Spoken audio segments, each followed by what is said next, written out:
David and Teresa Darby married in Houston in 1980. Glass Castle Stained Glass Studio and Gifts began as they traveled 20 weekends a year to Renaissance festivals in New York, Florida, Louisiana, and Texas. With a very mobile business, the Darbys realized they could live almost anywhere. They sought a location relatively close to metropolitan areas. In 1982, they chose Nacogdoches. Teresa says the proximity to Houston and Dallas initially attracted them, but they were charmed by a town influenced by a university, beautiful old homes, and fantastic pines. And their home in the quiet piney woods is less than 10 minutes to their shop. They first located a stained glass workshop at 2207 North Street, across from SFA. Within a year, they added a gift shop. Ad rep John Hazelwood was impressed with both their artistic and their business skills. Hazelwood says the Darbys embrace new ideas, understand the value of consistent advertising, and the importance of customer service. Don Proudfoot, the Small Business Development Center director at Tyler Junior College, encouraged the Darbys to purchase their own building. They knew it would be a big step. Proudfoot worked with them on a business plan. Working late one night, David and Teresa invited Don and his son to stay overnight at their home. The group finished the business plan between breaks to step outside to shoot a paintball gun. Don says he's never had a client like the Darbys.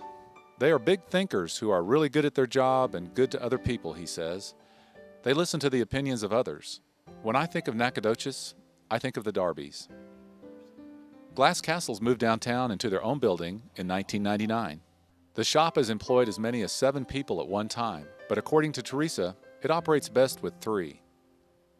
The open studio is a Main Street magnet, encouraging tours, customer education, and just plain browsing.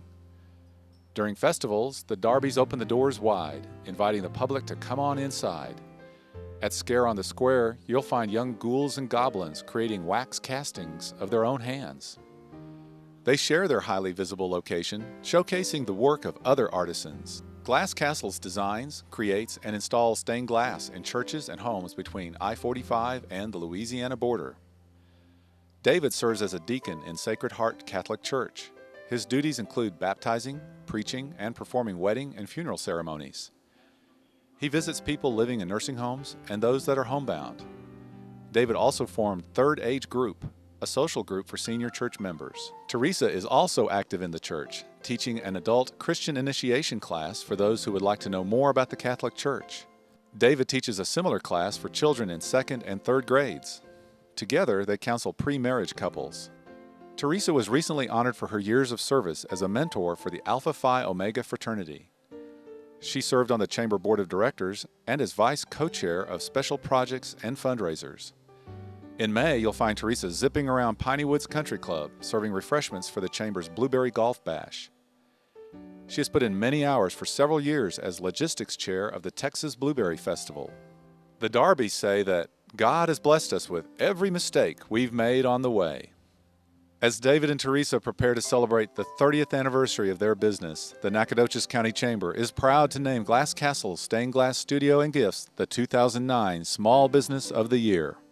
Teresa and David Darby, the owners of Glass Castle's Small Business of the Year in Nacogdoches. Teresa and David Darby.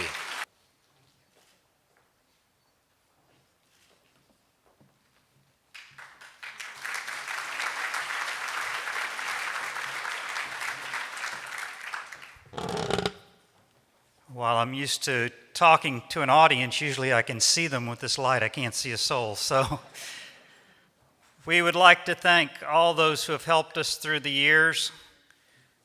Like I said, we've made many mistakes, and the Lord has helped us through every one of them. And we keep going somehow. Business is good in Nacogdoches. We really enjoy being downtown. And we'd like to thank all the past and present employees that have helped us through this. Our business is regional. We have gone from Chirino's First Methodist Church, the first church we ever did, to the Our Lady of Sorrows in Jacksonville, and the First Christian Church here in town that we're working on right now, or we hope to be working on, and many, many homes throughout East Texas. We really appreciate all those that have helped us. I'd like to recognize Teresa's past grandmother, Lilla Cotton, and my parents, Henry and Catherine Darby. My mother was actually inside one of the display cases, refinishing it before we moved downtown, doing all kinds of crazy things to help us along the way. But there have been many people and many situations. I'd like to thank each one of you. I'd like to especially thank the Chamber for this honor. And we really appreciate everything you do for us. Thank you, East Texas.